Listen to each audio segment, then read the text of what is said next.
আজি সতী সাধিনী দিৱস। প্ৰতি বছৰে 21 এপ্ৰিল তাৰিখে উদযাপন কৰা হয় এই দিৱস। কিন্তু কোন আছিল এই সতী সাধনী?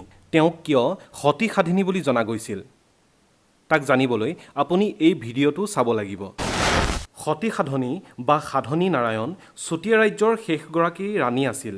সাধনী শেষজন চুতীয়া ৰজা ধৰ্মধ্বজ পাল বা ধীৰ নাৰায়ণৰ একমাত্ৰ জীয়েক আছিল। সাধনীৰ জন্ম 15 শতিকাৰ শেষ ভাগতে হৈছিল বুলি অনুমান কৰা হয়। সন্তান লাভৰ কাৰণে ঈশ্বৰৰ আগত সাধনা কৰাৰ বাবে পিতৃ ধীৰ নাৰায়ণে তেওঁক সাধনী নাম দিছিল। তেওঁৰ আন এটা নাম আছিল তেজা। নিজ কন্যাৰ কাৰণে যোগ্য জোঁৱাই নোপোৱাৰ বাবে ৰজাই বিবাহৰ কাৰণে স্বয়ম্বৰৰ আয়োজন কৰিবলৈ নিৰ্ণয় কৰিলে। ৰজাৰ আদেশ মতে স্বয়ম্বৰ আয়োজন কৰা হ'ল। ৰজাই স্বয়ম্বৰত উপস্থিত হোৱা ৰাজকুঁৱৰসকলক এজোপা গছত থকা এটা কেৰ্কেটুৱা দেখুৱাই আদেশ দিলে যে গছৰ ওপৰত থকা কেৰ্কেটুৱাটোক যিজন ৰাজকুমাৰে কাঁড়ে মাৰিব পাৰিব সেইজনৰ লগতে সাধনীক বিয়া দিয়া হ'ব। পিছে কোনো ৰাজকুঁৱৰে কেৰ্কেটুৱাটোৰ গাত কাঁড় লগাব নোৱাৰিলে। ৰজাই দুখ কৰি ওচৰতে থকা সামান্য খৰি ভাৰ কৰি অনা ল'ৰা এজনক ক'লে যে ৰাজকন্যাক তোৰ লগতে বিয়া দিয়া হ'ব, যদিহে তই কেৰ্কেটুৱাটোৰ গাত কাঁড় লগাব পাৰ। ল'ৰাজনে ভয়তে উত্তৰ দিলে, মই এনে কৰিব নোৱাৰোঁ। পিছত ৰজাৰ আদেশত ল'ৰাজনে কাঁড় মাৰিলে। কাঁড়পাত গৈ কেৰ্কেটুৱাটোৰ গাত লাগিল। ইয়াৰ পাছত নিজৰ কথা ৰাখি ৰজাই সাধনীৰ বিয়া ল'ৰাজনৰ লগতে দিলে। ল'ৰাজনৰ নাম আছিল নিতাই। 1520 চনত ধীৰ নাৰায়ণৰ সেনা আৰু আহোম সেনাৰ মাজত যুদ্ধ হয়। এই যুদ্ধত আহোম বাহিনীক পৰাস্ত কৰি চুতীয়া ৰজা জয়ী হয় আৰু ইয়াৰ পাছতে হাবুং অঞ্চলৰ বৰ্তমান ঢকুৱাখানাত ব্ৰাহ্মণক ভূমিদান কৰি সাধনী আৰু নিতাইক ৰাজ্যভাৰ দিয়ে। ৰজা হৈ নিতায়ে নীতিপাল নাম লয়। 1524 চনৰ বহাগ মাহৰ বিহুৰ দিনা আহোম ৰজাই শদিয়া আক্ৰমণ কৰে।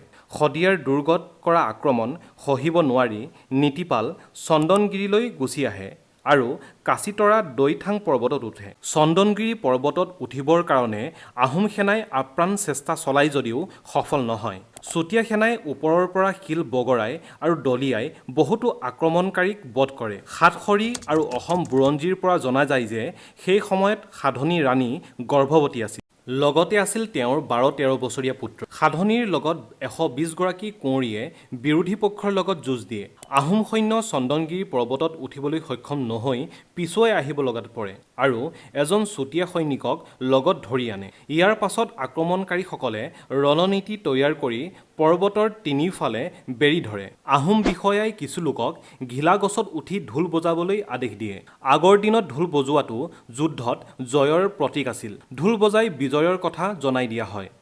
সেইবাবে পাহাৰৰ ওপৰত উঠি থকা ৰজা আৰু ৰাণীয়ে বিহুৰ বতৰত ঢোলৰ মাত শুনি বাহিৰলৈ ওলাই আহে আৰু তিনিওফালৰ পৰা শত্ৰুৰ আক্ৰমণৰ বলি হয়। নীতিপালে শত্ৰুৰ গালৈ কাঁড় মাৰিবলৈ লয় যদিও বিৰোধী পক্ষৰ কাঁড় লাগি তেওঁৰ মৃত্যু হয়। সাধিনীয়ে নিজৰ মহিলা সৈন্য বাহিনীক লগত লৈ যুঁজ দিয়ে যদিও শেষত পৰাস্ত হৈ চন্দনগিৰিৰ পৰা জাপ মাৰে। প্ৰায় সংখ্যক বুৰঞ্জীত সাধনীয়ে আত্মবলিদান কৰিছিল বুলি আছে যদিও গোপাল চন্দ্ৰ বৰবৰুৱাৰ টাই ভাষাৰ বুৰঞ্জীত ৰাণীৰ গাত জাঠি লাগিছিল বুলি উল্লেখ আছে।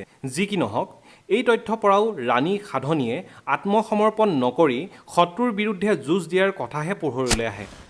সতী সাধনী দিৱস প্ৰতি বছৰে 21 এপ্ৰিল তাৰিখে উদযাপন কৰা হয়। ইয়াৰ জৰিয়তে চুতীয়া ৰাজবংশৰ শেষ ৰাণী সতী সাধনীৰ স্মৃতিত সন্মান জনোৱা হয়। সতী সাধনীক সৎ আৰু সাহসৰ প্ৰতীক হিচাপে স্বীকৃতি দিয়া হয় আৰু তেখেতৰ কাহিনীয়ে অসমৰ ভৱিষ্যত প্ৰজন্মৰ বাবে অনুপ্ৰেৰণাৰ আধাৰৰূপে কাম কৰিব। সতী সাধনী দিৱস অসমৰ সাংস্কৃতিক ঐতিহ্যৰ এটি জীৱন্ত সাক্ষ্য হিচাপে সদায় জীয়াই থাকিব।